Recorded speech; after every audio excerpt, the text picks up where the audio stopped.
اللهم صل وسلم وبارك على سيدنا محمد وعلى اله وصحبه وسلم. النهارده بقى يا جماعه جايه لكم فيديو تحفه وفي حاجه حلوه هنعملها في 5 دقايق بالظبط. حلوه ومش مكلفه وترفع هرمون السعاده كده عندنا للسما وتخلي الواد نفسهم تتفتح على المذاكره. هي هنعمل كريب بالشوكولاته وبالموز. حاجه كده تحفه بندفع فيه كتير جدا بره، لكن هو اصلا مفيش اسهل ولا ابسط من كده. عملت معاكم قبل كده على القناه الكريب الحادق وعملت العجينه بتاعته، بس النهارده كنت مستعجله فاشتريت الكريب جاهز. بصي يا ستي، هاتي اي نوع شوكولاته دهن انت حباها، طبعا ما تكونش مقاطعه. انا جبت النوع ده حلو جدا وسكره مظبوط مش عالي. واي نوع بقى شوكولاته عندك، انا جبت النوع ده الفلوتس دي، كان طعمها تحفه بصراحه ولايقه جدا مع الوصفه. جبت 2 هويز وجبت كمان اوريو وموز. لو عندك فراوله استخدمي فراوله، بتليق برضو جدا مع الوصفه دي. عايزه اقولك بندفع فيه كتير لما بنروح بره ونطلبه، بندفع فيه كتير مع انه هو بسيط جدا وسهل. حتى لو انت شاريه الكريب جاهز من بره، بس برضه هو سهل. وبالنسبه لبره هو برضه يعتبر اقتصادي، يعتبر وفرنا. يعني انا عملت 2، يعني عايزه اقولك قضوا اكتر من 4 اشخاص. يعني انا عامله 2 بس قضوا اكتر من 4 اشخاص واتبقى منهم كمان. بس خلي بالك ما تخليش الشوكليت كتير قوي وانت بتحشي علشان ما يبقاش تقيل. يعني لما تيجي تاكليه كده ما تحسيش ان هو تقيل ومش قادره تكملي القطعه. عشان كده انا ما كترتش حشو الشوكليت من جوه. فين بقى اللي انا حاشيه موز؟ انا حاشيه واحد بالموز، والله انا حاشيه واحد بالموز. راح فين مش عارفه، مصوره لكم على فكره. عايزين بقى نعلي هرمون السعاده عندنا وعند الولاد، وطبعا الانسولين هيرفع في السماء يعني. بس يعني حاجه مش هنعملها كل يوم، يعني كل فتره كبيره، مش كل يوم هنعمل الوصفه دي عشان هي فعلا بتتخن جدا. مش عارفه يعني فيها كام كالوري بالظبط. يعني انا مسكت قطعه ما قدرتش اكملها بصراحه.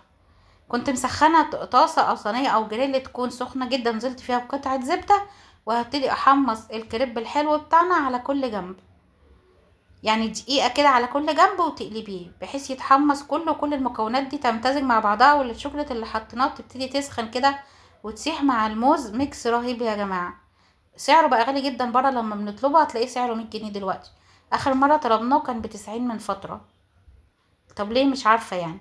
في الوقت ده بقى كنت بغلي لبن عشان هعمل هوت شوكليت. انا اشتريت الهوت شوكليت المره دي جاهز من كوكس.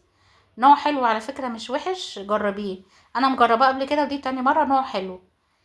يعني مجرد ان انا غليت اللبن ونزلت فيه معلقه سكر، وما تحطيش سكر كتير عشان الهوت شوكليت دي مسكره.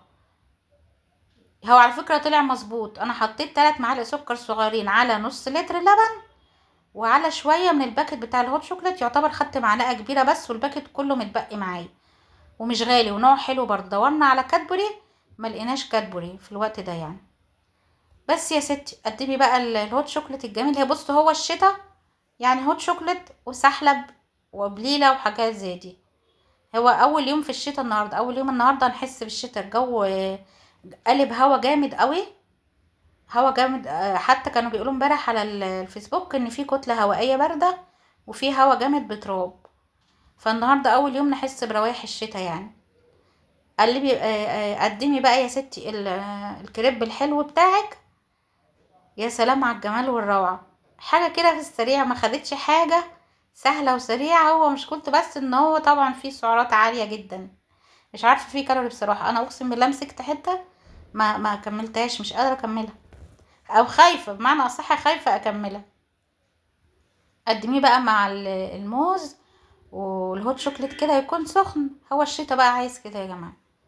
على فكره الولاد قالوا لي اعملي لنا واحنا هنذاكر ونفسنا تتفتح على المذاكره، وعملت لهم وضحكوا عليا وما ذاكروش ودخلوا ناموا. كنا بالليل. عشان كده بقول لك ما تسمعيش كلام ولادك تاني عشان هيسوحوكي. يقولوا لك اعملي لنا عشان نذاكر ويضحكوا عليكم وما يعملوش حاجه.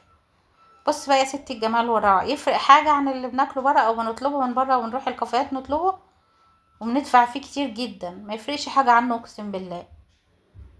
بص الجمال والروعة. هو الشتا بقى كده، الشتا مش عاوز غير كده.